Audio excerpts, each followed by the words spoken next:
Mindig is jobban szerettem a sós rágcsákat, mint az édes desszerteket, ez a puha sósperec pedig az egyik legnagyobb kedvencem. Sziasztok! Nagy szeretettel üdvözlünk mindenkit a csatornánkon, én Oli vagyok, és ma ismét egy kedves kolléganőm receptjét hoztam el nektek. Ha szeretnétek tudni, hogyan készül ez a puha perec, akkor tartsatok velem!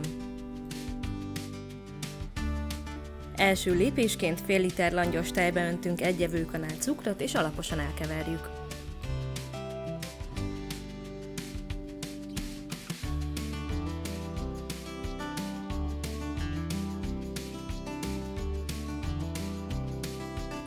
Beleöntünk a tejbe 50 g morzsolt friss élesztőt, és nagyjából 10-15 perc alatt felfuttatjuk. Egy tálas mixerkeverő tájába öntünk 1 kg finomlisztet, 1 evőkanál cukrot, 1 evőkanál sót, a felfuttatott élesztős tejet, és másfél deci étolajat. A gép dagasztófejével 7-10 perc alatt selymes, puha tésztát dagasztunk belőlük.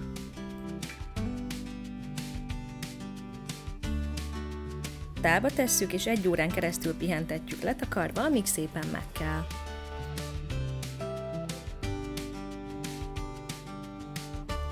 Míg kell a tészta, addig 1 evőkanál sóból, 3 evőkanál lisztből, és egy kevés vízből sűrű, de folyós mázat készítünk.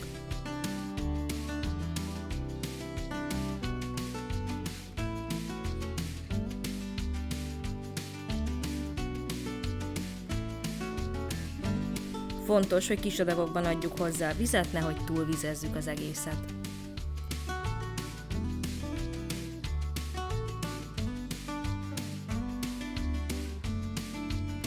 Ha már megfelelő állagú, akkor felhasználásig félretesszük.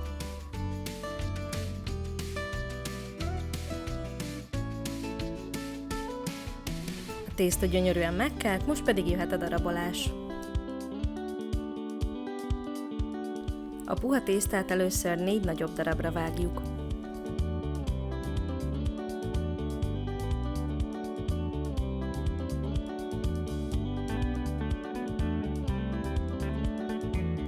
A nagyobb darabokat átgyúrjuk, és hengert formázunk belőlük, majd 8 kisebb darabra vágjuk őket.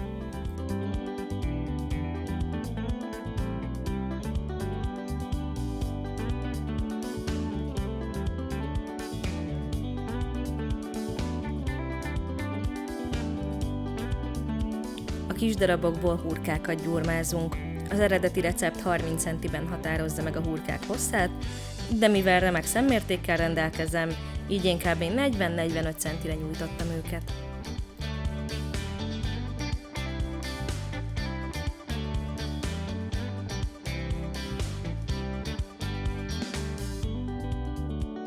Ezután megformázzuk a pereceket, és egy sütőpapírral bélelt tepsire rakosgatjuk őket, a sütőt pedig előmelegítjük 200 fokra.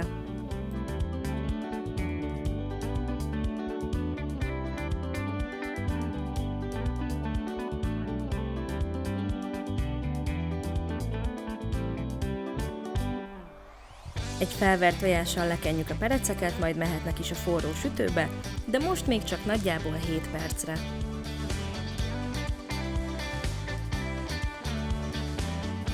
Hét perc után kivesszük, és a máz felét rácsorgatjuk erre az adagra, a másik felét pedig majd a második adagra.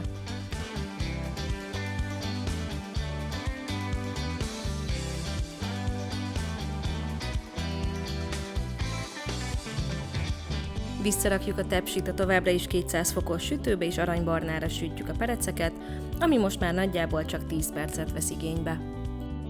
Mivel ez csak a tészta fele volt, ezért ismételjük meg a folyamatot a maradékkal is. El is készültek az isteni finom és puha perecek, ezúton is köszönöm szépen Marcsinak a receptet. Reméljük tetszett a recept, ha így volt, akkor készítsétek el ti is, osszátok meg a videót, kommenteljetek, és ne felejtsetek el feliratkozni. Jó sütést, jó étvágyat, és további szép napot kívánunk! Sziasztok!